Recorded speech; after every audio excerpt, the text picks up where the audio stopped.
August 3, 2024 இந்த நாளில் எங்களுடைய 4வது சென்டர் தஞ்சாவூரில் ஓப்பன் பண்ணியிருக்கோம். மிகச்சிறப்பாக நடந்தது இந்த நிகழ்வு.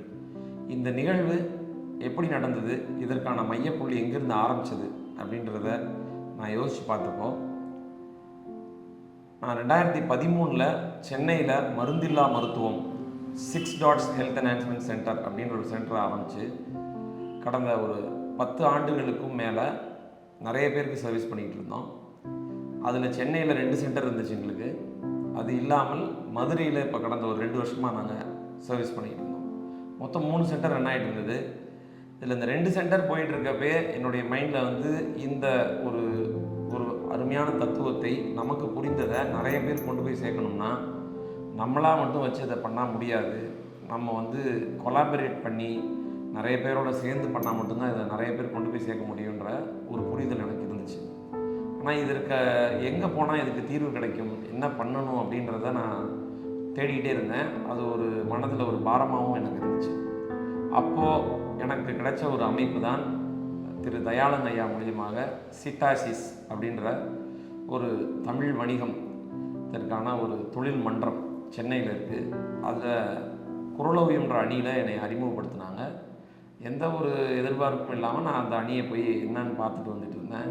அங்கே வந்து தொழில்ன்றது எப்படி நடக்கும், வணிகம் எப்படி செய்யணும், நேருக்கு நேர்னா என்ன, இப்படின்னு சில பேசிக் ப்ராசஸ் அண்ட் பிரின்சிபிள்ஸை வந்து சொல்லி கொடுத்துட்டு இருந்தாங்க. அண்டு ஒரு தொழில் அதிபர்னால் என்ன மாதிரியான ஆட்டிடியூட் இருக்கணும் அப்படின்றதையும் அங்கே நான் கற்றுக்க முடிஞ்சதை பார்த்தேன். அப்போ முதல்ல வந்து ஒரு தமிழ் மாநாடு ஒன்று நடந்தது சென்னையில். அதாவது பொங்கல் மாநாடுன்னு சிட்டாசிஸ் அமைப்புலேருந்தே பண்ணாங்க. அந்த மாநாட்டில் நான் அங்கே கலந்துக்கிட்டோம். அங்கே ஒரு கரலாக்கட்டை ஸ்டேஜ் ஷோவும் பண்ணோம். அது மூலிமா நிறைய பேர் எங்களுக்கு தெரிய வந்தாங்க. அப்போ எனக்கு இன்னும் கொஞ்சம் இன்ட்ரெஸ்ட், ஆர்வம் அதிகமாச்சு. அப்போ நான் என்ன பண்ணேன், இதோடைய அடுத்த ஒரு குழந்தை அமைப்பாக இருந்தது தான் தி ரைஸ் எழுமின் அப்படின்ற அமைப்பு. இது உலகளாவிய தமிழர்களை தொழில் வணிகம் செய்வதற்காக நெட்வொர்க் பண்ணக்கூடிய ஒரு அமைப்புன்னு சொன்னாங்க.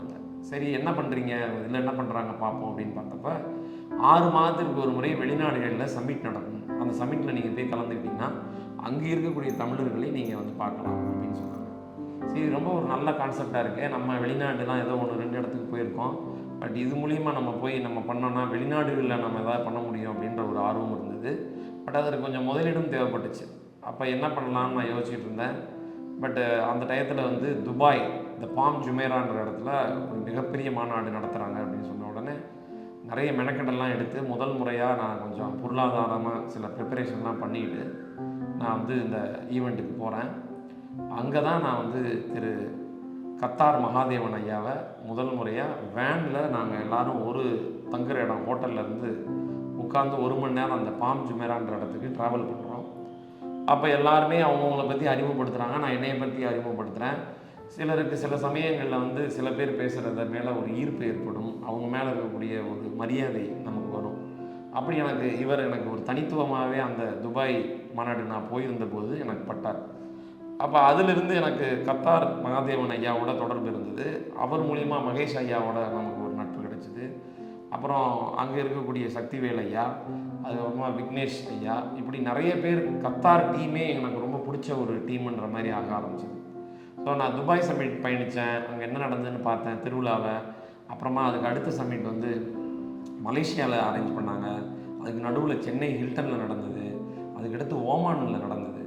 இந்த 4 சம்மிட்டில் எனக்குள்ளே என்ன நடந்துச்சுன்னா, ஒரு ஒரு தொழில் வந்து எப்படி செய்யணும் அப்படின்றதுக்கான சில பேசிக்கான பாடத்திட்டங்கள் இவங்களுடைய இந்த சம்மிட்டில் நான் கற்றுக்க ஆரம்பித்தேன். எப்படி நெட்வொர்க் பண்ணணும், எப்படி வந்து நம்ம தொழிலை ப்ரெசென்ட் பண்ணணும், பிச்சிங்னா என்ன, எது பேர் இன்ஃப்ளூயன்ஷியல் மார்க்கெட்டிங் இப்படின்றத அருட்தந்தை ஃபாதர் ஜெகத்கஸ்பர் ஐயா அவருக்கு தெரியாமலே எனக்கு தெரியாமலே ஒரு குருகுல முறையில் இதை எங்களுக்கு பரிமாறிட்டேன்னு தான் சொல்லணும். அது கொஞ்சம் கொஞ்சமாக எனக்குள்ளே அது வளர ஆரம்பிச்சது. அப்படி வளர்ந்துக்கிட்டே இருக்கிறப்ப நான் என்ன பண்ணேன்னா, ஓமான் மாநாடுக்கு முன்னாடியே நம்ம இப்படியே போய்கிட்டே இருந்தால் எப்படி, நம்மளை பற்றி அவங்களுக்கு என்னென்னு தெரியணுமேன்றதுக்காக மலேசியா மாநாட்டுக்கு எங்களுக்கு வந்த ராமன்வேலு ஐயாவை நான் சந்திச்சிருந்தேன். அவர் வந்து நான் வந்து உங்கள் சென்டரை பார்க்குறேன், அங்கே வந்து நான் உங்களோட பயணிக்கிறேன்னு சொல்லி முதல் முறையாக பயணிக்க ஆரம்பித்தார். எங்களோட சென்டரில் இருக்கக்கூடிய செந்தில் அப்படின்ற ஒரு முதன்மை இயன்முறை மருத்துவரோடு அவர் பயணித்தார். ஒரு 6 மாத காலம் அவர் எங்கள் கூட பயிற்சி பண்ணப்போ எங்களுக்காக ஒரு டெஸ்டிமோனியல் வந்து அவர் அந்த சீட்டாசிஸில் வந்து அவர் போஸ்ட் பண்ணோம். அதை பார்த்து நிறைய பேர் இவர் ஏதோ புதுசாக பண்ணுறாரு அப்படின்ற கவனம் எங்கள் மேலே வர ஆரம்பிச்சது. அதுக்கடுத்து நாங்கள் ஓமான் மாநாடுக்கு போகிறதுக்கு முன்னாடியே நிறைய பேருடைய நட்பும் உறவும் ஆன்லைன் கிளாஸில் வந்து எப்படி பண்ணலான்றது இந்த ரைஸ் அமைப்பு மூலியமாக எங்களுக்கு ஒவ்வொரு விதையாக வர ஆரம்பிச்சது. ஓமான் மாநாட்டில் ஃபாதர் வந்து நேரடியாகவே எங்களை கௌரவப்படுத்தும் விதமாக இவர்கள் வந்து ஒரு ப்ரூவன் மெத்தடை செய்கிறாங்க. இந்த மெத்தட் வந்து நீங்கள் ஃப்ரான்ச்சைஸ் பண்ணலாம்னு ஒரு ஆச்சரியப்படுத்தக்கூடிய முறையில் அவர் தான் அந்த விதையை ஃபஸ்ட்டு போட்டார். ஏன்னா நமக்கு ஃப்ரான்ச்சைஸ் பண்ணலான்னு சொல்கிறாங்களே, நம்ம ஃப்ரான்ச்சைஸ் பண்ணணும் போல் அப்படின்ற ஒரு உத்வேகம் எனக்கு அங்கே தான் வந்துச்சு.